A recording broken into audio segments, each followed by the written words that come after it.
I am Jeff Foxworthy, and welcome to Gamekeeper Podcast. If you want to learn more about farming for wildlife and habitat management, then, buddy, you are in the right place. Join the Gamekeeper crew direct from Mossy Oak Land Enhancement Studio as they discuss the latest wildlife and habitat management practices, news, and, of course, hunting. There's no telling what you'll learn, but I'm going to tell you, I bet it's interesting. Enjoy. We're live in 3, 2, 1. All right, everybody, here we are once again, West Point, Mississippi. Lanny's good to see you. Good to see you, too. Where you been, Bobby? Turkey season is weighing heavy on everybody. You hadn't been talking to me lately. No, I've been avoiding you if I could. And Yes. Dudley, you look good. I feel good. Yeah. Yeah. We got Mac over here fact checking for us. Richie's on the board over there somewhere. And Richie, don't hit the horn. Yes. We've got two guests today. These guys have been with Mossy Oak a long time. Rusty McDaniels. There he is. There it goes. On the Wonder if I was couch. going to get the horn. And then we've got Joe White. Of course you're going to get the horns.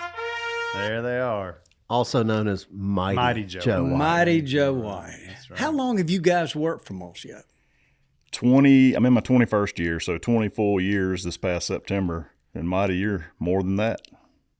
Yes, it was funny today. I was going through some stuff and I found a plaque from year 15, which was 2014. So now we're looking at 25 years coming up. There it is. This August. So how about that? That's a bunch. That's good. 25 years. That's a pretty good while. That's a long time. Lanny, how long you been here? Longer than that. You got a 30-year plaque. Yeah, I've been here over 30 years. That's awesome. It's hard to believe that I'm 35. Lanny, you're I've old. been here 30 years. 35 I started years. really young. Yeah. So, guys, in this 25 years that y'all have been doing this, how many hunts have y'all been on and filmed, do you think? Oh, gosh. I don't even know. I have never even thought to try to count them up, but A lot. a bunch. A bunch. You know, if you think back when I first started, Mighty, if you remember, at one point we had 10 full-time field producers. Yep, sure did. Camera guys. We were producing at one point. Cuz and I actually relived some old memories and the way things used to be back in the full-bore linear television days, right? Producing for Outdoor Channel. What do you think we're doing now over here? Well, I know, but I mean, I'm just saying 100% we're producing for Outdoor Channel, but we had 156 originals a year we were making. Yeah, I remember that. That's sure. 156 originals a year. Do the math. How many is that? 6 different titles, from Hunting the Country to Whistle Wings to American Hunter to There's a lot. the Browning Show, Remington Country. Yeah. Boone and Crockett. There was just It was nuts. But so, yeah, that's the a lot. heyday of outdoor TV for sure. That's a lot of hunts, I believe. You think there's ever been a place that produced more television shows at one time other than, say, NBC or CBS? I mean, that's a lot of shows. It's a bunch. I don't think there's anybody close in our space and, the outdoor space producing. No, there's no doubt about it. We had the most advanced production facility and crew anywhere in, outside of Atlanta in the Southeast. We really did. Yeah. Yeah, that's impressive. Well, so, look, I want to ask both of you guys. So we're here, the whole thing about being a gamekeeper is trying to make a property better. Whether you own it, you lease it, it's your grandmama's place, you're in a hunting club or whatever. There's leaving everything better than you found it. There's things that you can do. So you guys have been all over the country hunting deer, turkeys, all kind of other critters. I'd love for you guys to say some of the things that you've seen that impressed you that some of these outfitters are doing to attract wildlife, manage wildlife, that a guy could listen to this could do to their own place. Things that you might not have necessarily ever thought about. Rusty, what have you encountered? I mean, it's a lot of things I've learned over the years. One of my biggest takeaways at a lot of different places, especially in the Southeast, and as far as deer are concerned, is balancing pressure, right? So everybody's going to do the food plots, plant the biologic, have your bed and cover, your food and water and this and that, but having some sort of sanctuary that you don't walk in on and stomp out and hunt. Keep the deer comfortable on your place, a spot centrally located if you've got enough acreage that you're not going to run everything out all the time when you go in and out. You're not going to be shooting does on food plots. That's a specific one right there. These bigger food plots where there's no doe killing here. Let's let them be really comfortable and stay here year round. Of course, the bucks will be there come rut. That's one of the biggest takeaways for me over the years that I've seen a lot of gamekeepers do is just managing the pressure and balancing out that pressure and as low impact as possible so the critters stay with you and move during the daylight. Yeah, that's a good one. Yeah, no doubt about it. Pressure management. I often talk food, water, cover, pressure. But, I mean, it is probably the most influential one on successful harvest for sure. Well, yeah, I don't think anybody would disagree on that. No. You're lucky you got the question first, because I bet Joe would have said the same thing. Well, no, Mighty Joe needs to be the guy that steps in with some technical stuff because he's way up here compared to me on that. It kind of seems though that like the footprint that everybody is following, at least for me being up here in the Midwest, is how you all down there in the South were like the first to do a lot of really cool things, you know, timber management, food plots, just on some of the properties that I've been on and that I manage, you know, and you go on these land consultations that we do. The first question that they ask is, how can we get more food on the ground? And then every open area, they want to plant, you know, food plots, which is great for us. It sells biological, all that good stuff. But outside of that, what we see here in the Midwest now that's really started changing is they're also looking at their timber stand improvement. You know, they're going in doing some thinning, which down in the South, that's been a practice forever. And so that seems to be catching on here in the Midwest. A lot of people are now, that used to be scared of prescribed burns on their property, they're starting to get more comfortable with it. That's one thing that I like to see on the landscape. We all know how beneficial that is for deer and turkey and all that good stuff. So I think, you know, the movement here in the Midwest is not just how much food can I get on the ground, but what else can I do to increase, you know, the native browse, bedding areas, all that good stuff. So it's kind of cool, you know, when I first came to Mossy Oak, like you guys were doing all that stuff in the South already, and it was really foreign to me. But over the years, I've learned that now and are helping landowners implement that on their property. You know, it's more than just planting food to have a good wildlife population on your place. So, you know, going back to what Rusty started with, though, a lot of places these guys travel are outfitters. They make a living taking other people hunting. They've got to monitor that pressure so that guy that's coming at the end of the season has just as good a chance as the guy at the beginning. No doubt the most important part of running a camp. Yeah, and if you're not successful, then you're probably not going to go back. And so it's just all so important, you know? Yeah. You got to have success to have repeat customers. Hey, a prime example of balancing pressure, specifically to turkey hunting, is the trip that Mighty Joe and Richie and Preston just got back from with Jason and his boys down in Florida. Brandon Story Hunt's been an outfitter down there 20 plus years. We've been friends with the Story family for years, the Mossy Oak family. We've gone down there 21 years in a row, I think, Joe. But Brandon, yes, it's been a long time. As far as talking about pressure and balancing pressure, he takes turkey hunters from weekend one through the final weekend and has been 100% shot opportunity on longbeards the entire season for 20 years. So what's that tell you about managing your wildlife, especially turkeys? You know as well as I do, if you go hunt the last season here, what's your chances of even hearing one, much less shooting one? Well, if you book a hunt with them, you know you're going to be hunting unpressured turkeys at the very end because he manages that pressure on the different properties. So that's a prime example there. That's phenomenal, no doubt. The only other question I would have about that is we've been hunting down there for 21 years. How come me and Bobby hadn't got invited yet? Yeah, exactly. I mean, what's up with that? Read my mind. Yeah. Hey, you never know what the next year may hold. Well, speaking of pressure, Rusty, was that where you encountered a Florida panther a few years ago? It wasn't at Brandon's place. It was at another buddy's place, Travis's. But yeah, it was an afternoon hunt, real windy. Just sitting there and, calling, hoping to get one fired up and caught a little movement right over here out of the corner of my eye. And sure enough, a panther stepped out. I mean, he was no farther, to where you're sitting from me, 6-7 steps. Come out, walked up to the decoys, looked around, just had a hen and a jake out, I think, if I remember right. Looked around, sized them up, and then walked off. And it was a kind of a heart-racing moment right there. I had that gun at the ready, but it was pretty cool. catch that on video. I would have loved to have seen that. I would have to. The footage is fantastic. But Yeah. Yeah, it's- pretty neat. The intent, the chances of seeing one. What do they say now in Florida? It's just rare for a guy to see one. They're seen, but If you ask the local guys down there, they've got way too many. Yep. And they're everywhere. Yeah, there's two sides of that story. For sure. Right, exactly. But yeah, I mean, I still think it's rare, but I mean, I feel fortunate to get to have seen one. I also saw one in Utah one time as well on a spot and stalk mule deer hunt.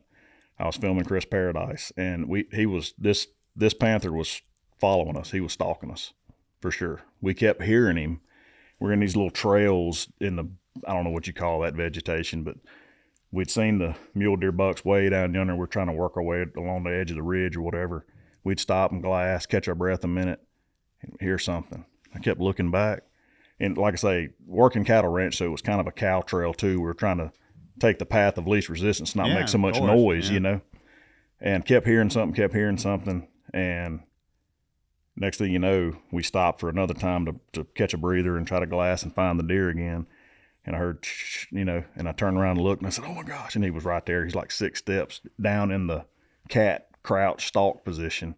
And he saw that I saw him. I swear we looked in each other's eyes. And Stared deep. he into darted each other's off. eyes, yeah. And I said, we've been getting stalked by that panther because I've been hearing him. Yeah. And of course, Chris was more focused on the deer and this and that, and I'm trying to follow with the camera. Of course, all I've got's a camera, and he's got a bow and arrow.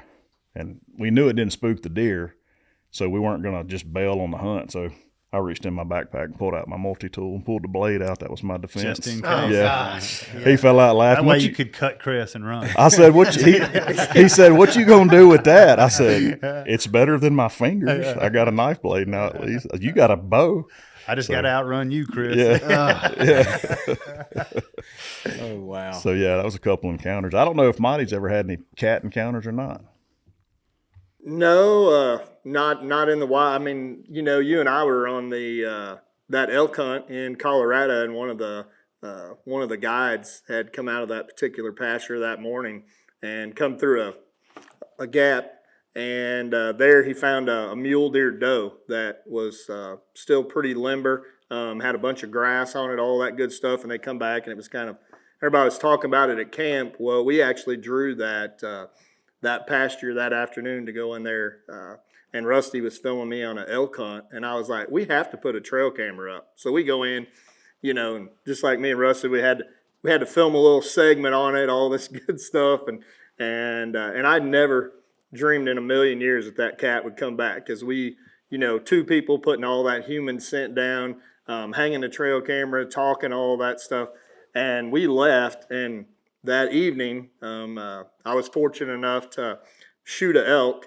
and we came down off the mountain that night after dark, and we stopped and pulled that camera card. And I don't remember, Russ, it seemed like it was just probably a couple hours after Yeah. we had went through that cat had actually come out of those willows down along that stream and came back over and was messing with the mule deer. But it was a pretty cool little sequence of trail camera photos, because you could see him in the daylight, and then all of a sudden you could see the lights coming in to pick us up after our successful elk hunt, and captured it all, and then the cat runs back off. So, I mean, they're probably around us way more than what we think they are. So, Well, that's what we were talking about. It was a fresh kill. Look at that cat killed that doe. Let's put a trail camera on it. We put the trail camera, go hunting that evening. Like Mighty said, it was just a couple hours. There's no telling how close that cat might have been just laying there. Watching. Yeah. Watching I don't know us. if I would have been doing that. We put the trail cam on it and I think we might have put it on video mode if I remember right. I'm not sure, or both. And sure enough, we go get an elk, get it all quartered up, come back through a little bit later that night and pull the card. And sure enough, that cat had been right there. Mm-hmm. Wow. So Rusty, you've got a hunting club here in North Mississippi that you kind of manage. How has that changed through the years? It's changed a lot because it's timber company ground. We're actually starting. I just renewed the lease for our 11th consecutive year. So we've had it 10 full years, about to go into our 11th season with a group of guys that, you know, we've done it together for all these years. And timber company land, so you obviously have to manage different age structure of pine trees, basically. So early on when we first got it, we had some big, and forgive me if I'm wrong on the age, but 18 to 20-year-old pines, big pines. So we had that early on, and then, then they do a couple of harvests, and next thing you know, it's cut over, and then they redo the system, do their spraying, plant the new seedlings, and of course they're growing up, and the next thing you know, you got really good bed and cover for deer. So that's really it for me. Managing my lease is where the bed and cover is going to be every 5 or 6 years, depending on the harvest, I guess, routine of the timber company. That's right. The deer density is high because it's so thick. I mean, y'all know you got to have bed and cover. Yeah. And we've got some water with some streams and creeks and the SMZs, you know what I mean? So they don't log up to however many feet it is from a creek bank. So we've got some nice hardwood drains and SMZs, stream management zones. There you go. Is that consistent from state to state? Mike, is that something you can look up? How wide's a stream side management zone? There's a best management practice for it.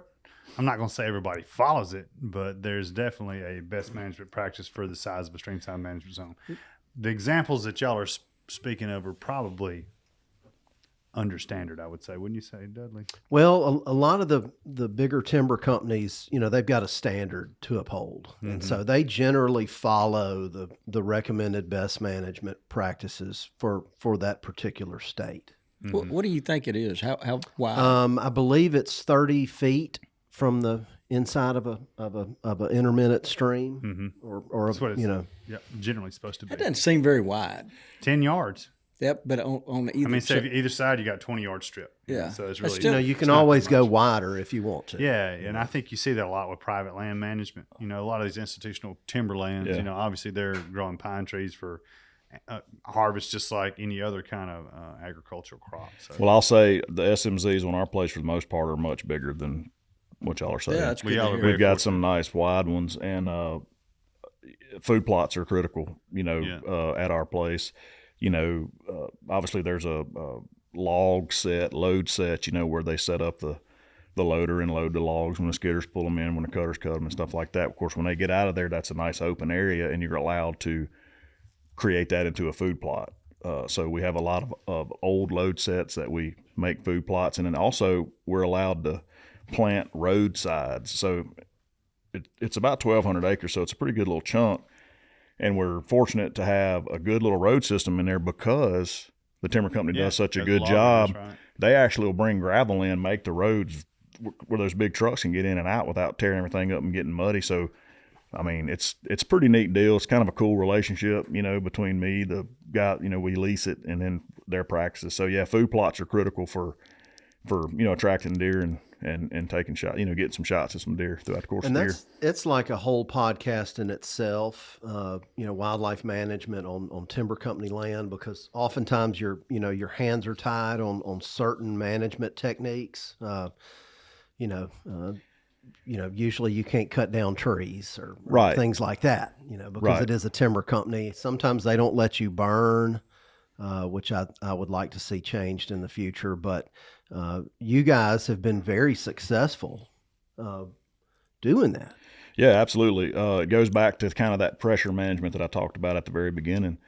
I think we have 23 established food plots on 1,200 acres. Now, keep in mind, these are smaller plots, right? Load sets, roadsides, we're able to plant, 10, 12 feet on each side. And next thing you know, if you've got like a intersection of two roads where they created the roads to be able to bring the log trucks in and out, man, that's a great place for a shooting house. You look in 3 different directions. You can plant the roadsides. You got bed cover all around you. I mean, it's a great place to sit there in the rut and just see movement and chasing and stuff like that. And, anything you can do in them SMZs as well, find acorn tree, find some white oaks, red oaks. We got a few scattered, we got lock-ons on or ladder stands or whatever. But the burning is a tool that I wish that company used. We're not allowed to do that, or they don't do that. It's not part of their policy. So obviously we could improve with burning if we had the opportunity, but we don't. So we just make the best of it. So Well, that is good that it's different age classes of trees on that Right. that particular lease. If it was all one age class, that's all it would be. Right. Sometimes it wouldn't have much cover. When they thin it or cut it, it would. So that's good. You guys have a mix. Yep, and then balancing the pressure is a key part of it too. Like I said, I got sidetracked a minute ago, but every year, late season, I'm talking after Christmas, rut starts winding down, beginning of the year, that month of January every year, 3 or 4 good mature bucks get shot out of a food plot in the broad daylight because we don't shoot them up all year round, and those does are just comfortable coming in and out. And it's even we kill them during the rut too sometimes. Them bucks will come in there looking for them, chasing them or whatever, or we'll at least see them. May not get a shot. They may, dart across, shoot, chase a doe out before we get a shot. But the fact that the food plots aren't blasted up so much throughout the course of the year, the bucks will walk out in the daylight late season, and we get shots at them every year, bows and arrows and rifles. Mac, what'd you find on the stream side? So it looks like there's varying guidelines. So the forestry at USDA said that in South Carolina, it might be a 120-foot buffer in the riparian zone, where in Mississippi, it's a recommended 50%. The good news is that it says about 90% compliance on SMZs across the country. What did you say about 50%? 50 feet. 50 feet. Yeah, 50 feet on either side of the zone. That's what I'm seeing too.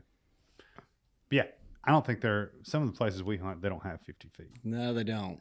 No, it's just a recommendation. Yeah, I mean, they don't. There's not like the best management practice police don't go out there and look at the timberland. It really is dependent on the logger and the crew that's managing the timber. Yeah. To try to and I think riparian zones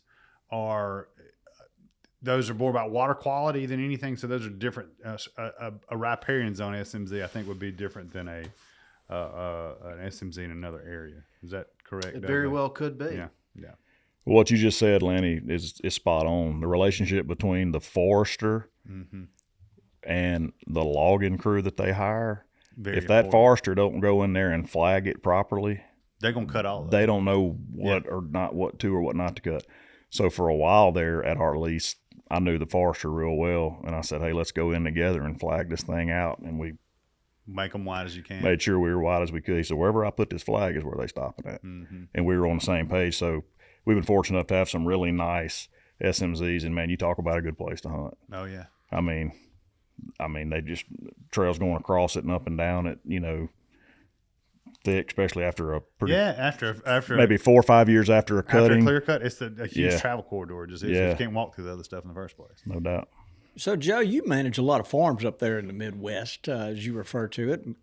What are you seeing that's something guys need to do that oftentimes is overlooked?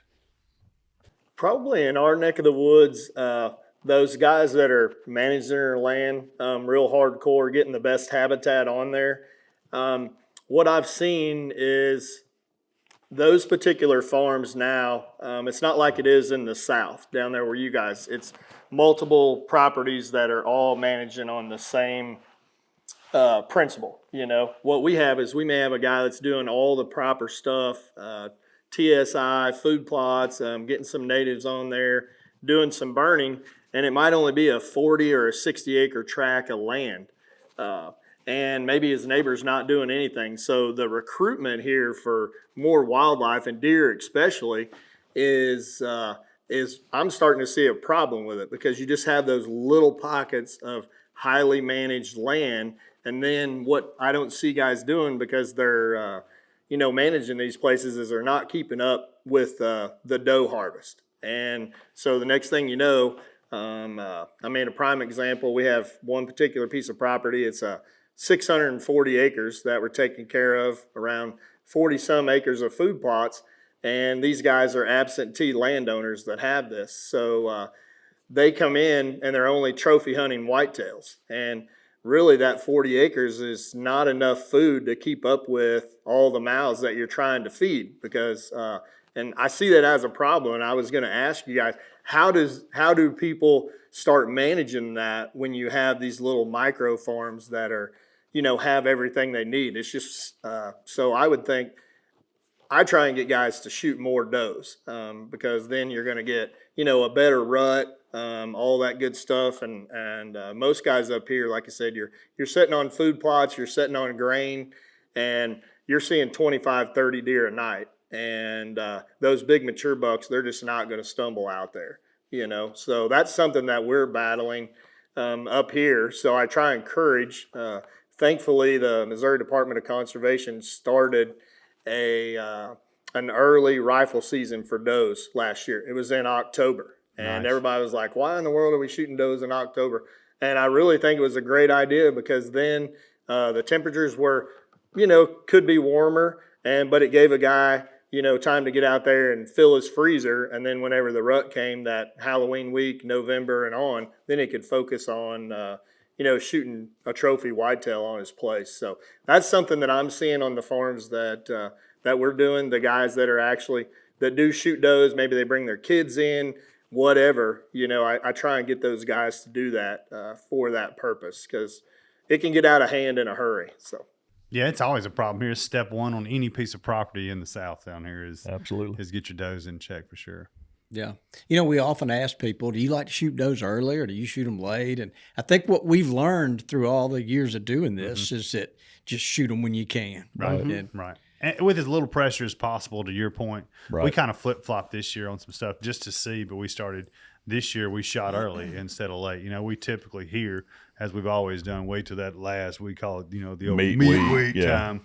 We made it meat year this year. Yeah. I like that. I mean, I like balancing it throughout the year. Take some early, sling some arrows at them, kill some early. But you had mentioned y'all don't typically shoot them over food plots. Yeah. So shoot them when they're crossing a road or whatever, but they feel comfortable in that food plot. Mm-hmm. So that makes a big difference. Exactly. So, for example, like those SMZs we mentioned, great areas to hunt. I mean, you get in a climber or a ladder or sit on the ground or however you want to hunt one of them SMZs in the morning, you're going to see deer. So if for example, one of the boys or one of the other kids in the lease, want to pull that trigger, we'll go set them up for a morning hunt in one of them SMZs. You're in the woods, you're just hunting movement, traveling, maybe some acorns in there early season. Get a bunch of doe shot in the mornings, not even anywhere near the food plots.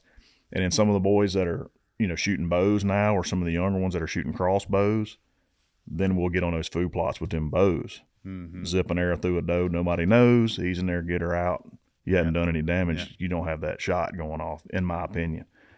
So shoot them whenever you can. Bottom line is, if you shoot them early versus late, some people say, well, they're bred. If you wait till late, they're bred already. Why don't you let them live? I get that, but if you shoot that same doe early, she still ain't having a baby. Well, Right. And we have a deer density issue here. I mean, Right. it is. It is. Unlike Joe, where they've got everything. They didn't have to manage those early as we did because they got a bunch of good stuff up there anyways. Promised land up there. The where promised Monty's land at. up there. Yeah, you put Joe on there and you got the promised land, ain't no telling. I do know one practice that seems to really be catching on now is timber stand improvement. I was going to up here. ask you about that. Yeah, what you're talking Yeah, about. it really TSI. is. Fortunate to be on a couple other small tracts of land. One particular guy, he's probably been TSI in his farm for over 10 years, and he just goes in and basically grids out areas. And he said that when it gets to be the rut, that most of his mature bucks, they are going to be in those stands that he has TSI'd that are probably 2-3 years old. A lot of that sunlight starts hitting the ground. You're starting to get that early successional growth, and those mature does or the mature bucks are picking them does off, and they're shoving them up into those little ridge tops where that TSI has been done. So as that catches on here, and the guys that are already doing it, that's where they seem to be finding a little bit more of the luck on getting those big deer. So. Is the primary purpose of your TSI to by species, or is it to create early successional habitat? It's a little bit of both, and just basically it just opens up that forest canopy, and they're going. A lot of our guys around here kind of start on those southeast facing slopes, which actually they're going to be your warmest slopes for those deer to bed on in the winter, and that's usually where your poorest soils are, where you get a lot of your hackberry, elm, stuff like that. So those guys are going in there where those mature timbers are, and they'll start double girdling those trees. So that opens up and it creates bedding at the same time. And it works pretty good because you can get on the a good northwest wind. You get on that downwind side, and that's where a lot of them bucks are going to be traveling in the bedding. And then they'll start looking at the oak species and stuff like that, and start eliminating those so that they can produce more acorns. So it's kind of a process, you know, and that's one thing that I've learned over managing land is like, don't look at, oh my gosh, I got 80 acres and I got to try and get this whole place at one time into the best management. Like, start chipping away at it, you know, Right. whether that be, you know, doing a portion of it with fire this year, and, you know, then you move over and the fire usually follows a TSI, getting rid of that heavy leaf litter. And so then you skip over and you do something else. Don't get so overwhelmed when you have a particular piece of property. You know, just bite off what, you know, you can that year. I mean, Yeah. I'm here at my house and I own 50 acres, and I pick up a chainsaw, you know, every winter on a nice afternoon and just go pick an area. And we'll TSI some of the timber that we have. And then, you know, the next year I might try and focus on eradicating, you know, those cool season grasses, fescue, which is dominant in our area, and buckbrush and stuff like that. And we had one little area that I burned that now in the winter the last couple years, and we actually have some warm season grass that's starting to grow on this big hillside. So it was in the, you know, it was already in the seed bank there. It just needed a little bit of TLC, getting rid of the invasives to really open that up and let the sunlight get on the ground, and now you're getting the good stuff. So Beauty of gamekeeping, it never gets done. All of it never gets done. You It's a always have something to process. do. It is. Yeah. Yeah. You enjoy the process. Yeah, getting rid of those cool season invasive cattle grasses, that just seems to be the new thing where a lot of us are figuring out Yeah. that you get rid of them and a bunch of good stuff starts showing up. It's almost like if it's covered in that fescue, that acreage is practically erased from your property as far as being productive. And so you can turn, you know, 40 acres of 0 into 40 acres of 100, you know? Yep. So, guys, let's change chapters here just a little bit, if you will. Let's turn the page. Let's talk a little bit about some of the more interesting hunts that you guys have been on through the years. Rusty, I'll look at you first and tell us a good story. Gosh, got a bunch of them. You know, we kind of compared notes and jotted stuff down in preparation for this, and really kind of got me going down memory lane. I even pulled up. I used to be really good at keeping up with photos and stuff, and so I've got some galleries on my computer of old school pictures and some of the early stuff that I found and been a part of. So, kind of got me going down memory lane. But I think back to, from a whitetail perspective, when I first started. I got on a hunt with Cuz and the Wenzel brothers, Barry and Gene. Oh, wow. You know, the traditional bow guys, longbow and recurve. And I was fortunate enough to get to film Mr. Gene killing one, an 8-point at 10 yards right down under the ladder stand down in Texas. And that was pretty awesome. And I just remember, you know, young, 22, 23 years old, grew up hunting in Southwest Mississippi, pressured game. You know, it was miracle if you saw a mature buck in the daylight throughout my high school years and stuff like that. Mm-hmm. And then I get to all of a sudden be at a place that's just incredible in Texas where, I mean, the guy that dropped us off, I could still hear the diesel truck running in the distance as he's leaving, as it's barely cracking daylight, and I'm still getting the base and arm and all the stuff secured on the tree to get the big giant shoulder mounted camera, and there's already deer all up under us. And I was just in disbelief, you know, as a kid coming from hunting pressure and never seeing deer. And all of a sudden I'm looking at 20 or 30 of them. And that first morning by 9 a.m. we had this great big old, I call it great big old, it's like 125-inch 8-point, you know. Yeah. And he shot him with that, I think it was a longbow. He had a longbow. And I think Barry on that hunt, his brother, was using a recurve. But anyway, that was just a memorable one. One of the very first ones that I ever went on. Kind of meant a lot to me, you know. I still think about it to this day. No, they're legends. Yeah, pretty absolute neat. legends. I mean, no doubt about that. I'm thinking to myself, how are we going to kill a deer with this stick he's got in his hand? Yeah. You know. Rusty, do you recognize that deer above Lanny? I do. Are y'all going to tell? Are we going to tell this story? Yeah, I just remember we you're can the guy. 100% tell this story. So I put this on. I put this on my list as one of the more memorable, funny moments. So L Dog and I were on one of Toxie's pieces of property in Alabama. It was a bunch of us in camp. I mean, you were there, Bobby, was several guys there. We were filming, doing a bunch of stuff, making TV. And you and I decided for whatever reason to sit on the ground. Yeah. Was Sure there did. not In a the fence row. stand? No. I think the wind was wrong for it or something. So, hey. You tell the story, Bobby. I think you need to tell it. Lanny was a little scared up in the stand. Oh yeah, I'm the scared guy around here. For sure. So what we were thinking about was marketing. Let's put on Mossy Oak and sit on the ground, and we'll sell camo till we're blue in the face. Yeah. Well, anyway, I love hunting on the ground. I'm not scared of heights, but I do love. we sat on the ground. This big old buck comes out. And it's late season now, and they're rutted down. They've lost some weight. And Lanny and I, we've seen a deer or two in our day. Right. I would like to think we know how to judge a deer's age. Right.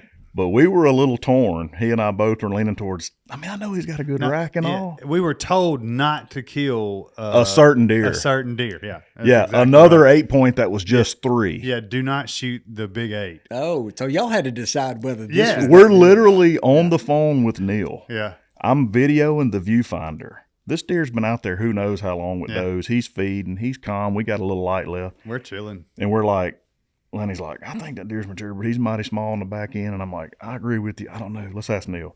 So we're sending pictures of the viewfinder to Neil, and Neil's like, deer's huge. Shoot that deer. Anyway, I'm like, are you sure he's not the young 3-year-old? Yeah. And that's exactly what we're so what happened? By the time we got the green light, it had gotten kind of late. Yeah.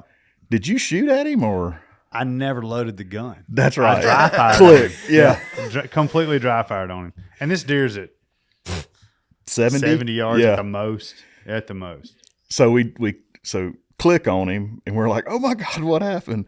And it sort of gigs up. I think we had some does even closer. Yeah. Mm-hmm. And so they kind of go on, trot on out in the field a little bit further. They're a good ways out at that point. And by then it's camera light's kind of low and I'm kind of torn on and then he's like, look, let's just, it's not a gimme layup. He's done got out there. He's nervous. I'm nervous. We're nervous. It's low light. Let's just let him go. So we did. Of course, we got it handed to us back at the camp that night. Yeah, y'all didn't shoot. Like, y'all some non-deer hunting, blah, blah, blah. I don't even know if I had any bullets with me when it came down to it. Anyway, and somehow the next day you got the nod. Yeah. Somehow Bobby knew where that deer was for some reason. Yeah. His unbelievable keen hunting experience tuned him right on into that one. And we scouted it out so good, he knew the exact tree to sit by. Yeah, he knew right where to Where go. did y'all have to go? Why didn't y'all go back? I'm sure I had something I had to do. You know how it is. I think we went somewhere else and you blazed a bunch of pigs or No, something. he went to Tupelo. Yeah, I had to go to Tupelo or something. I remember going. Yeah, I had to go, and Bobby's like, that sounds got good. it. But That's where we're going. The pigs were at Sledge. That was either the year before or the year after. I got you. It was like a shooting gallery. Yeah. We were laying them down. That's right. So, yeah, I think T said, well, that deer will probably be back. Y'all booger him too bad? Well, he wasn't boogered too bad. He'll probably be back. Somebody needs to go back there. Who's going to go? And Bobby kind of in the back of the room went, he just kind of went, I'll go. Well, that deer walked out at about 500 yards. And yeah, I could. He just had these great big white antlers, and we watched him for a long time. And it took him, I don't know, it took him a while to go to within 300, and then all of a sudden he's decided he's just going to come up there in our lap, and he came straight on. Yeah, I remember texting you. I'm like, is he out there? And you're like, yeah, he's way out here. And then a little bit later, like, he's a little closer. And then I said, how close is he? And I got nothing. I'm like, okay, he shot the deer. Then the next You know what that text means is, when the text Yeah, stops that's coming right. through. Yeah, I got him. he's a neat deer. He is a good looking deer. Yeah, That's it's for a sure. good And then- story. Great story. to rub salt in the wound. Yeah. Didn't he drive him here? And Oh no, he backed him right up to that Yeah, door. Right showed him there to you and at the drug office. him in the office. Yeah. Hey, you remember this one? Yeah, of course I do. Yeah, Nah, that's fun. it's fun. It is fun. no doubt. Lesson learned though. Yeah, load your gun. Got to load your gun. Yeah, you got to load. You know that happens more often than you would think. I can't tell you how many times it's happened to me because I mean, from guiding so much, and I have the Turkey Woods. You know, we'd be at Portland for months on end, and you'd get a break to go on your own, and I went and completely forgot the shotgun altogether. So excited. To get Yeah, well, out I was there. going to say, Yeah. in the early days, I mean, And of course, one would be goblin. I've forgotten my bow a couple of It times. Like, happens. normally I got a camera, whatever, or you get to go hunting, whatever. All right, let's go. And then you get halfway down, get to You your get so parking, excited. Get to I'm your gone. parking spot, Yeah. and you're like, dang, I don't have anything to Dang, hunt I with. forgot to hunt. Yeah. That's part of it. Forget Dudley, the release. be honest. Have you ever forgot your gun? I have forgotten my gun once, but I was a lot younger. I have left my gun before, leaning against the truck and driven off. What? Wait, what? Oh yeah. I left an old Model 12 leaning up against the truck one time after a turkey hunt when I was a kid, and we got home and then realized it was gone. And somebody picked it up, and we went and put signs out. We stapled signs to trees. This is on Missing Model 12. Yeah, all kind of near the Pearl River where I grew up. And about a month later, somebody called and said they had the shotgun and they returned it to us. That's cool. Good for you. Yeah. Wow. Well, I know Mighty Joe's probably got some good stories too. You're not alone in that department, Dudley. I back whenever we quail hunted a bunch here, myself and Dick Hutchison, we hunted a lot of properties together, and we'd had a good morning. Shot some quail, and he was like, "Hey, let's run into town, grab us a little bite to eat." And we put the dogs up, and I at the time he was driving a Chevy Tahoe, and I had taken my gun and just set it up on the gun rack on the top there. And we went into town, and we were driving, had to go about 25 miles, and all of a sudden it just hit me, and I was like, "Man, I wonder what I did with my gun." And Dick at the time, he was like, "What do you mean, where's your gun?" I said, we got to stop and pull over. I don't know what I did with my shotgun. So we get out. It's not in the truck. He's like, "Well, we'll just go back to that same farm, and it'll probably be laying there on the ground." And we go on into town, and we come up to a stoplight. And when he stops, I hear something rattle on the roof of his Tahoe. And he was like, "What is that?" And I was like, "I wonder if that's not my gun on top of the vehicle." So I get out and get on the running board, look up there, and it was it was my SKB over and under, my first big upland gun, expensive, all that good stuff, and I just let it ride on the roof all the way to town. And He must have been a great driver. Yeah. You got lucky. You had a good road and a good driver. That's for sure. That scenario, you could have looked for that gun a long time before you ever found it.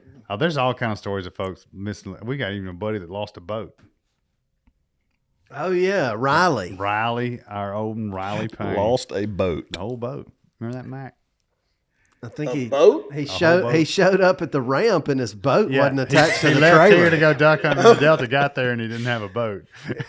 Oh my God. I still don't think he's found it. Oh my goodness. yeah, that's a little crazy to think about right there. So Now Bobby's never forgotten anything, of course. No, don't get me started. I've had my own experiences, but I don't know that I've ever left a gun somewhere leaning against a tree. No. I wish Toxie was here. I think he's got some stories. Yeah, that's a fact. if he's honest with us. What about it, Mac? You ever forgot your gun, forgot to load or dry fire or anything like that? Never have. Yeah, old killer over there. Yeah, I don't know about that. I hadn't forgotten a gun. I broke my brother's one time, leaned up against a four-wheeler. On purpose? Pitch black dark. No, I should have. He's a pretty good deer hunter, but we were loading up on the four-wheeler and sitting there talking, and he had it leaned up against the back four-wheeler tire, and I didn't see it, and I went to reverse it out of a pine row and snapped that thing. I've leaned, during turkey hunts, leaned them up against trees before and maybe eased on off. And then realized, oh no, and it took a while to find. Oh, yeah. Especially if it's bottom land or Yeah, whatever, no doubt about it. blend up against a tree. I'll have a camo wallet and lose it in the woods. Yeah, That's a good tough luck one. there. That's a tough one. Yeah. since we're talking about hunts, I remember I forgot my batteries to my camera one time, and that was the only time I think I've ever in 25 years forgot my batteries. But I was here, I came back home, and I was going to get a chance to go hunt with Mark and Terry Drury, and they were lifelong heroes of mine, being from Missouri. And Mark was up to bat that morning, and he had roosted a turkey, and we got down on the backside of this little soybean field, and this turkey's just gobbling. I was like, man, this is gonna be great. I'm gonna be able to film Mark Drury shooting a turkey. And it starts getting light, and I'm like, well, probably better turn my camera on. And I flicking the button back and forth, and I'm like, oh Lord, what in the world did I do? And hoping this was back in the beta camera days. And when we had the blue lithium batteries, and I opened that Oh, yeah. top, and there was no battery in there, and I was like, okay, don't panic, Joe, don't panic. I probably got another one in my turkey vest somewhere, so I'm fidgeting around a little bit and trying to find another battery. And Mark's like, hey, you good to go over there? And I was like, yeah, I'm just, making sure everything's buttoned up. And then I realized I didn't have any batteries with me. And I was like, all right. So now I got to tell Mr. Mark Drury that I came up here to film him and I don't have any batteries in my camera. So it was a little embarrassing. And I was like, hey, Mr. Mark, you're not going to believe this, but I don't have any batteries for the camera. And he was like, are you serious? And I'm like, yeah, I'm serious. I apologize. And I said, can we just back out of here? Come back later. I'm like, this is Mark Drury. It's no big deal. We can ease out. Let the turkey get on the ground. Get me my camera batteries. And he was like, no, we're gonna shoot this turkey. So I had to sit right there and watch a turkey strut through the hardwood. Way to go, Mark. To the decoy, to the Feather Flex decoy at the time, and he killed a turkey, and I had to carry my camera back, and to this day, I would love to go turkey hunting again with Mark Drury because I've never been turkey hunting with him again. I don't know if that's on purpose or what it was, but I was so darn embarrassed. The walk of shame. Lanny would have said, hey, Mark, did you bring the batteries? Yeah. And just totally turned it on him. Exactly. Speaking of Mark, that makes me think, I guess we're still on story time. Oh, yeah, but I think it was 2010 or 2011, maybe 2012. Mark came into town to go with Toxie to take Mr. Fox. Yeah, I remember that. And year. it wasn't planned. It was just, hey, and T called me up. Who's available? Are you available to come film Pawpaw? Mm-hmm. And Mark's here. I said, when do I need to be there? So I drove down, Sledge the night before, stayed there. We get up and go to Shamula, and then we go to Sledge Place and loaded Mr. Fox up on the buggy or whatever. So it's, he didn't hear nothing on the limb. I mean, nothing early. And so we just start covering ground, and sure enough, Toxie gets off, blows that crow call. He hammered. Toxie gets off, blows that crow call. He hammered, and we set up, and you talk about a perfect hunt and one of the hottest turkeys I've ever, just gobbling to everything in the world. And he didn't have a chance. Mark and Toxie. Mark was sitting there right with us, and then T decided, I'm going to fall back. Of course, he does his thing. How he likes to call through. Yeah. And, man, it worked to a T. And that turkey come down that 2-track road and was awesome. And it was just drumming. And anyway, finally, Mr. Fox did the old draw on him. Mr. Fox, can you kill him? I'm on him. It took a little bit, And he just eased that gun up. Boom! Shot him. Didn't hit him perfect, but hit him. And then Mark ran like a 4.5 40 over there and got on that bird and brought him back. And you talk about fun and memorable. That hunt was awesome too. Yeah, but it was. Wow. That's an interesting note that Mr. Fox is not a put your gun on your knee kind of guy. He draws them for sure. Yeah. He does that quick draw. Yeah. Joe, Yes, sir. you got a good story you can tell us and wrap us up? Man, I think, over time, being with Mossy Oak for 25 years, a lot has changed. And some of the early days that I do remember, which is kind of neat now, because I remember the days of the afternoon of hunting deer and stuff like that. And Toxie would be like, hey, I'm headed to a particular piece of property. I'm taking Neil and Daniel, and they were just little guys just getting into hunting and all that good stuff. And it was fun to look back and think, I remember Toxie, he always carried a sleeping bag with him, and we would hunt off the ground. And if it was real cold weather, either Daniel or Neil, he'd get them in on the edge of one of them green fields and, just tuck them up in a sleeping bag. And some of those hunts that we filmed with those boys, and now, that the tides have turned, they're running the company and I'm still there. That's probably some memorable stuff that I've done over the years, is just to see that. A few years ago, Bobby, I had the opportunity to film Miss Jessie in Oklahoma. That was the first time that I'd ever been around Miss Jessie, and we were at Canadian River Hilton, which we've been to for 20 some years, and we know the success rate is really high out there. And she was just like, "Man, Mighty Joe, I sure hope I get to shoot a big deer out here," you know. So not that I had anything to do with it, but it was fun again, you know, because over the years, you know, we've shared camps together, Bobby and Lanning, everybody, and it was just that next generation coming up through the company that's now has much bigger roles. And those kind of hunts are ones that are kind of stand out to me, as well as some of the early days running around with Toxie and Mr. Bob Dixon. You know, I had the pleasure of filming Mr. Bob. And then what was it, Rusty? You and I was talking about this we were talking about this earlier today. Whenever Will Dixon and Neil got a chance to go to story hunts, and Will was able to complete his Grand Slam.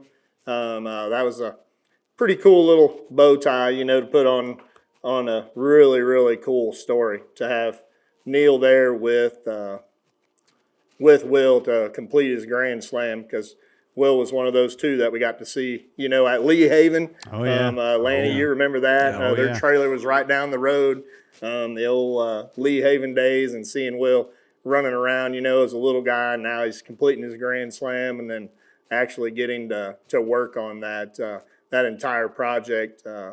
Bringing it to life was pretty darn cool. So Yeah, and that ended up being one heck of a good film too. And Joe put that together from beginning to end. Not only did he, you know, produce it in the field, but he did that edit. And we named that piece, I believe it was Dixon, A Father's Legacy. And it's on YouTube, and it's done great over the years. Was that not also on his dad's birthday? It may have been. That may have been another hunt. Just very significant hunt. Yeah. And I've always just film. loved the respect that this company has had for Bob. It just sets a great example. Yep, for sure. Yeah, anybody. We were all lucky enough to be around him, but yeah, if you were ever around him, he really embodied the culture and this place as much as anybody. Had a great laugh. There's no doubt. Always happy. Yeah. Always happy. You think Lanny's got a good laugh? Yeah, Bob had a laugh. Great laugh. Yeah. We could tell stories for hours and hours and hours. Like I think about some of the, I know you probably ready to wrap it up, but some of the just traveling with Cuz over the years. Oh man, gosh, we could go into a whole episode. We could do a whole series on Portland Landing stories. Oh my gosh, really back in the super hunt days, and what was it? Full frame super hunt. Yeah. And then we even I guess the turkey version of the super hunt was the Hoot Camp. Yeah, Hoot Camp. We did a couple of those at Bent Creek Lodge. Yeah, we did one out in Texas one time. I remember one time we get out there for Hoot Camp, and Cuz sent me out like 3 weeks in advance to scout and just prep it and have it all mapped out. Right. Yeah. and we had all these X number of pieces of property and stuff, you know, and when we get there, then the outfitter / landowner hoodwinked us and was like, "Oh yeah, well you don't get this, this, and this anymore." I went ahead and gave so-and-so and so-and-so permission on that. Of course, can you imagine Cuz's reaction and my reaction? I said, "That's the best 3 pieces of property I scouted out here 3 weeks ago." Yeah. And you expect us to put 8 guys that are paying to come hunt with the cameras and getting all these cool sponsored products and stuff and want to be filmed for television, and we're supposed to tag out 8 people on these 2 pieces of property when you just, anyway, long story short, but somehow we got it done. And Cuz pulled his magic, called the local town, like, Chamber of Commerce or something. It's like, give me a list of local outfitters. You know, I guess you couldn't just Google outfitters back then. And next thing you know, in a matter of like 6 hours, he comes up with 2 more pieces of property. Met this one guy named Mike Pritchard, and God rest his soul, he's since passed away, but we established a relationship with a brand new guy that had some great turkey hunting land in just a matter of a few hours. And we ended up going back to Mike's and hunting year after year after year after again. And then all those 8 guys that paid to come be filmed for TV all got their turkeys, and we had to call an audible there at the last minute. You know, just story like that. Just they're everywhere. So, well, I mean, to do what y'all do and what we do, you've got to be able to be nimble like that and adapt. Make some calls and decisions, because that's right. I mean, nothing's a guarantee. It really is. That's a fact. How many times have y'all heard about, you know, the saying, "Don't do business with friends"? And we're all really good friends and we do business together. Yeah. No, it's kind of a place special for sure. culture around It is, Yeah, it is. we definitely break that rule and it works. Yeah. So, Mighty Joe, Rusty, you guys, we've just got the utmost respect for what y'all have done through the years. Y'all have given up a lot of your own hunting time Yeah. to do this and film these hunts. I would, it'd be interesting to know just how many hunts y'all have been on, how many pieces of television content you've produced, because y'all have got quite a legacy of what you've done. It's a lot. It is a lot. And like I said, I mentioned earlier, I went through some picture galleries on my computer and memories start flooding back, and I had them labeled by state and by game, by pursuit, and this and that, and just kind of clicking through some of them. And gosh, it's a bunch that I had totally forgotten about. Mm-hmm. I go, wow, I forgot about that. But if you think about it over the course of the time, so 20 years, in my 21st year here, Mighty's in his 24th or 5th year. And I mentioned earlier, we used to have 10 guys running full speed, 156 originals a year. There's been a bunch of different folks come and go in our realm, what we do, our department, content creation. And sometimes he and I just look at each other and be like, gosh, we're the old heads still hanging around, Yeah, that's right. But the thing is now we also have accepted the fact that, we done got pretty old. You got to have some young buck, 22, 23, 24-year-old guys to be able to sustain what we used to do. Yeah, no, it was a grind. During deer season, during the rut, especially in the South, man, you love to see it come, and then when it was gone, you're like, whew, yeah, and then I used to really feel pressure, Yeah. And then when I first got the job, and it was one of those things you date back. I don't want to get too much storytelling, but it's what I wanted to do from the time I was about 14, right? And I told everybody, my parents and friends and family and this and that, I'm going to, pursue this. I don't know how. I'm just going to start, and just sort of learn and teach myself. And he and I both did the same thing, filming buddies and figuring out how to edit and things like that. And just one thing led to another. We had little video resumes and met the right people, and here we are. So, but how much times have changed is what's crazy. I brought some tapes, and Richie, some of those things are huge. Richie's got them sitting right there. But in the early days, we would film on the beta cams. That's the gray tapes, not the big one, but then the DV cam, and then the mini DV, and of course,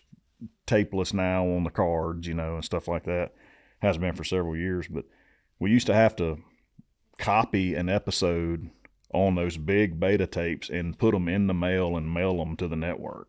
Mm-hmm. They would digitize in, get ready for broadcast, and send it back to us. And that's why the capture building, what production building we call now the capture building, we have shelves upon shelves and plastic bins, you name it, every nook and cranny of that place full of old TV show masters, because that's the way you used to have to do it. Yeah. And now it's all a digital upload and things like that. It's just crazy to see over the course of our time how much all this has changed. It's miles and miles and miles of footage. Yeah, nuts. I sure wish we could find some old Bobby Cole footage to watch. We can. Oh, we got some. We got some. Ain't no doubt about it. And post it all over social media. Oh, my goodness. My very first ever trip in November, I got hired in September. My very first ever training mission was with BC to Portland Landing. Rusty Falk was there filming some segments. Oh, yeah. And I hardly even filmed. He had me on a shovel and putting utilization cages out and stuff like that. And, putting him through the ringer. Now, I was filming him doing some tips and things like that. And after it was all over, it was hot, too. It was summertime. It was like August. And kind of prepping some stuff at Portland there. And I remember him telling me after it was all over, he said, I've seen a lot of guys come and go here. He said, but if you want to, you could stick around here. You got the work ethic or whatever. Yeah. So I never forgot that. Yeah, and then throughout the next couple of months, my first whitetail trip was you and Sam Counts from Buckshot Duck Lodge. Oh, yeah. In Arkansas. We used to go, of course, I don't even think they're an outfitter anymore, but we used to go make a bunch of waterfowl, for Whistle Wings TV and VHS. And we took Sam, the outfitter there, just as a thank you to let us come do a bunch of duck hunts over the years, and you to Grant Kuiper's place, Buck Paradise up in Saskatchewan, for a whitetail hunt. That was incredible. Yep. And Troy Ruiz, T-Roy. of course, y'all remember T-Roy, was there, and it was my maiden voyage filming a deer hunt. And of course, he said all day. And All day. I wasn't ready for that. Well, at 12:15, day one, this 168-inch whatever come out, and Sam Counts dumped him. And then Bobby made Troy sit there for 5 days. Yeah. He was passing up. He was passing up so much stuff left and right, but it paid off on that last day. He killed like a 174. He's out front, almost a booner. It was a lot. I think it was a booner. No, it was like 168. Oh, I thought it was 170 something. I was like, it's almost a booner. And we saw him on the first morning. So that's why you held out. Yeah. Yes. And he just walked up, and we saw him. We just got a glimpse of him, and he walked away. And we never saw him again until that was a Monday. We saw him killed him on a Thursday. I mean, y'all even got out of the comfortable blind and chairs and went and sat on the ground and log On the piles ground, and yes, stuff. I remember that. Let me tell you what, he'll do what it takes. He will. Well, I'll do what I'm told, and that's what Grant said. This is what we're going to do. He carried a bag of wheat and just set it on the ground, and I sat on a bag. Mac, I sat on a bag of wheat from before daylight to dark. And you shot that deer at like maybe mid-morning or like 9 or 10 a.m. on day 5. About 2 miles away. Thursday, we finally gave up on him. Grant said, "Okay, he's y'all put in enough time here. Hadn't seen him." So he said, "I got another spot." We moved, and when it cracked daylight, this deer was like 700 yards and started coming across a cut. And we said, "That's the same deer." And it ended up being that same deer. And he just walked literally across that cut over right at y'all. That's when you know it's meant to be. It's meant to be. Yeah. It's crazy. That's a beautiful place up there. Yeah, it's a great place. Great hunt. Loved your outfit in that one. Solid white. Yeah. Solid white. Yep, the old solid white. Loved your outfit in that one. Do they still have to wear white in Canada? I don't think so. Marty, I don't think you do anymore, do you? You just got to have like an orange hat or something? I'm not sure. Yeah, I'd be lying if I said it because I really don't know. We haven't made that journey across that border for quite a while now. But I think the last time I was there was with Justin Akins, if you recall, Rusty. Yeah, that great big one he killed. We were with Bobby. Do you remember the young guy that Grant had all the time? I believe it was his nephew, Brandon Schreiber. I can't say that. I don't know if you remember him or not, but he started his own outfitting business up there, and we continued going to Grant's, and we continued going with Brandon. And back in the Deer Thug days, Justin Akins was fortunate enough to be able to go up there to Canada, and he and I were filming, and it was the very first morning, and Brandon, prior to us getting there, Pat and Nicole Reeve had been there, and they were bow hunting. Nicole had a great hunt. Pat saw this particular deer, hunted him for 5 days, then booked another 5 days with him, so he hunted him for 10 days, and the deer never showed up. And Justin and I, they flew out, and then Justin and I came in the next day and started our hunt, and Brandon, he just went on a gut feeling. He was like, man, that deer hadn't been in that world for 10 days. He said, I think he may show up today. And we got in there, and it had just started breaking daylight, and some does were moving around, and look up, and here come this doe coming out of the bush there, and was just walking, and she'd stop and look back, and Justin was like, something's going to be behind her. And here come this great big whitetail. Came right across, just bumped her right up there to us. We ended up shooting him 60 yards with a rifle and was done within the first hour. And it was kind of comical because Brandon, you're always in radio communication. Up there, they get the radios, so if you happen to get a deer down, you can call and they'll come pick you up so you don't have to sit out there. And Brandon was like, yeah, just call me. And we called Brandon after we got all the cutaways done, did the hero, did all the work. And for whatever reason, Brandon, I don't know if he had his radio turned off or what, but we spent the entire rest of the day until an hour after dark sitting up there waiting for Brandon to come pick us up. Like, it just got comical. I was like on the radio, Couldn't hey, get if in touch. anybody can hear this, please call Brandon Schreiber. Here's his phone number. Mayday. Let him know, that we shot the deer this first day. And so, yeah, it was always an adventure when you went to the North Country hunting whitetails for sure. So, Well, guys, it's been so much fun to talk to y'all. We like I said, we've got the utmost respect for where you've been, what you've done, and how you've carried yourself, acted, behaved. It's just a lot of fun to tell those old stories. It's a lot of fun to watch that old footage, and the work that went into it is just. There's a lot of effort. It definitely is. It went to produce. First No to wake doubt. up, last to go to bed. No doubt. It definitely is. You know, I've heard Cuz say a bunch over the years. Your best friend, your mama, your daddy, your brother will never understand what it takes to do what we do and make outdoor television. No, you have to be a warrior. There's no doubt. You know, about it. and I can remember too early on being a young guy and home for the holidays or something, and my dad be like, "Man, how's it been? Has it been awesome?" I said, "Yeah, Dad, it's been good." I said, "But you know, over the years, Christmas holidays, we'd go duck hunt and have a good hunt, but then we go the next 3 times and have a crappy hunt. And the next time we just decided not to go because we didn't feel like it. Let's go deer hunting instead, or let's just not worry about it and do a few chores around the house or go fishing or something." Yeah, I know what you mean. We ain't got that choice. No, we got to go. We're going. Yeah, If I'm on these trips to do a job, I got to go, regardless. You know, so tired, sleep deprived. I mean, pretty much sleepwalking, all the travel. Yeah, it's got to be wired a little bit different to do you it. get a little delirious. That's for sure. That's for Dudley, sure. did you learn anything? I learned. He did. Oh, man. Yeah, Dudley, I didn't mean to catch you by surprise. Anything you want to add, Doug? Lanny, look at you. You had to learn something. I'm kind of like, Rusty. I'm just reflecting. I mean, I've been around these guys for 25 years, and,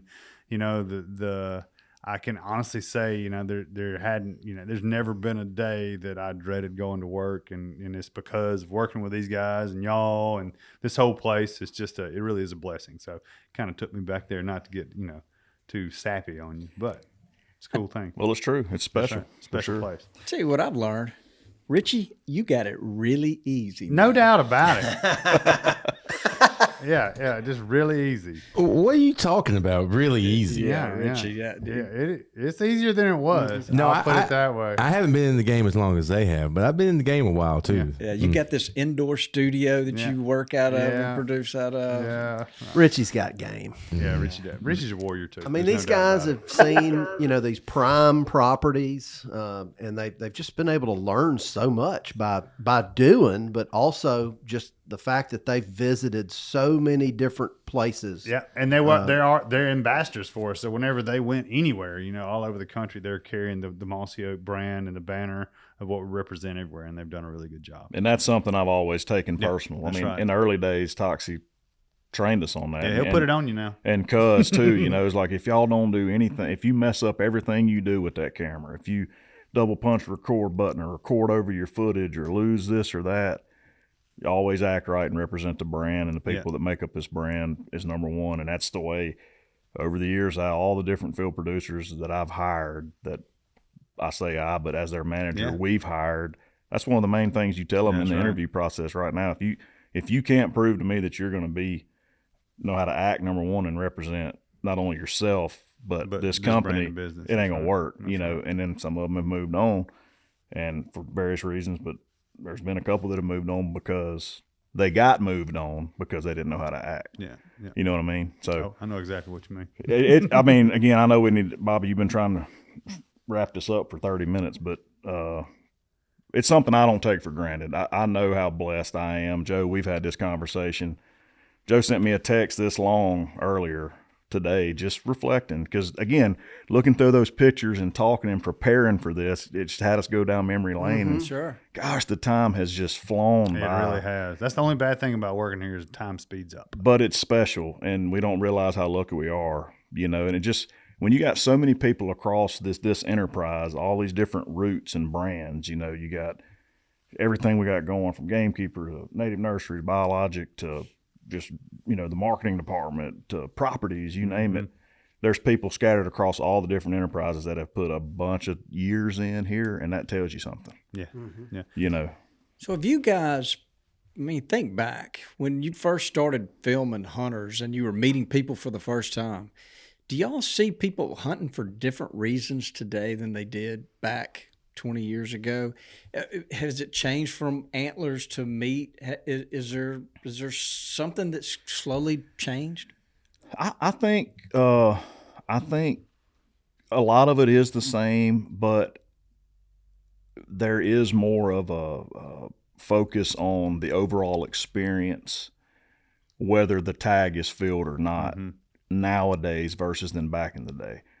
Back in the day, it was just a big antler craze. You know, back in the Midwest, like when Illinois first burst onto the scene and just any non-resident could draw a tag and go kill a stomper up there, and everybody just wanted to go kill a stomper and they didn't care anything else about anything.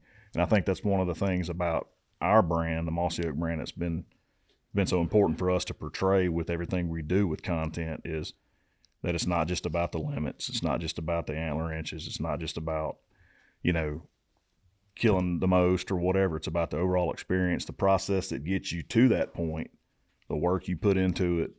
You know what I'm saying? Oh, yeah. To answer 100%. your question, I think it used to be, because we used to go with a lot of just everyday guys. You know, like we had so many TV shows, we were telling regular guys stories here and there.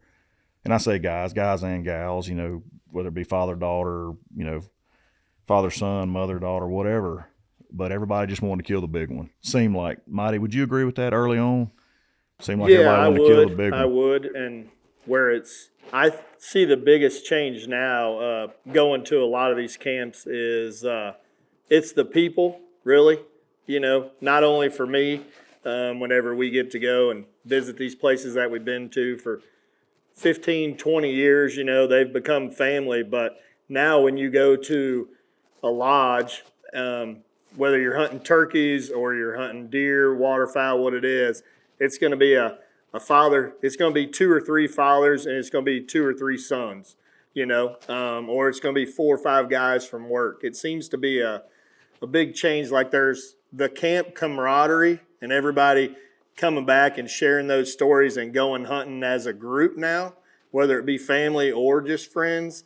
That's what I see a good bit now. You don't go to many camps and just be like, there's one guy from New York, and there's one guy from Mississippi, or there's one guy, you know, from Georgia or Missouri. You'll see a group that goes, and they're just as happy if 2 out of those 4 guys harvest whatever it is as they are if all 4 of them harvested what they were chasing. And I think that's a good statement for hunting in general, you know, is that it is so welcoming to, you know, so many different walks of life besides, you know, those guys and gals that are fortunate to, you know, get that trophy of a lifetime whitetail or shoot a big turkey or get limits of ducks. I don't think there's that much pressure anymore put on that as it is the entire experience. And for me, what I've seen, I don't think that's been this from the get-go at Mossy Oak. It was always about the people, and the critters and everything else was just kind of a bonus.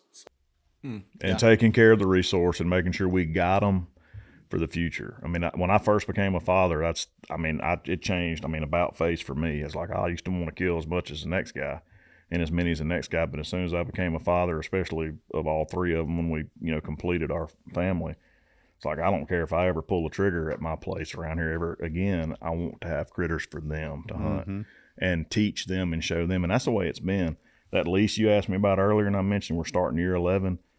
I've killed 4 does on the place and 1 turkey in almost 11 years, because I just want them to have something to shoot, you know. And not just me, but the other guys that are like-minded with me that I'm close with, that also have boys of the same age and girls of the same age, and we all think along those same lines. Just like, we love them, we don't want to kill them all. And I just wish there was other folks that hunt that thought that way. Like, just because you got 3 turkeys on this particular piece of property, you don't have to kill all 3 of them. Let's leave 1, you know, to have more and more and more, and give ourselves chances to have more animals to hunt and pursue. You know what I'm saying? That's kind of where I'm at. That's gamekeeping. That's gamekeeping. We get it. Well, guys, it's been a lot of fun. Dudley, I'm gonna look back at you. Have you learned anything? I've learned a lot. You're killing him. Dudley, I thoroughly enjoyed it, but I didn't particularly learn anything, Bobby. If that's what you're asking me. Dudley, you and I have spent some time in a tree. Yeah, I have. I've spent some time with Joe. Didn't you miss a nanny with me one time or something? I can't remember. Probably. That sounds I've right. missed a lot That of sounds things like in the few times I've been filmed. Where hunting. did we hunt together at, Dudley? Rusty and I was talking about this, and he was like, I we know you hunted with Dudley. I know one morning we hunted near the cabin, and the lock-on that we were sent to, I think they may have thought that it was in better shape than it was.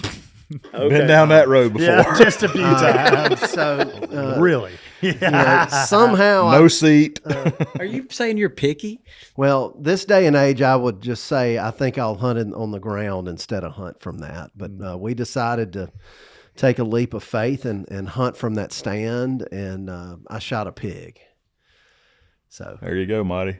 yeah, Where's our memory Good deal. of that, dude? Good deal. Yes. So, well, we'll have to go. We'll have to go on a hunt again sometime in the near future. would So, love it. I'd love to see some of the work you've been doing up in your neck of the woods.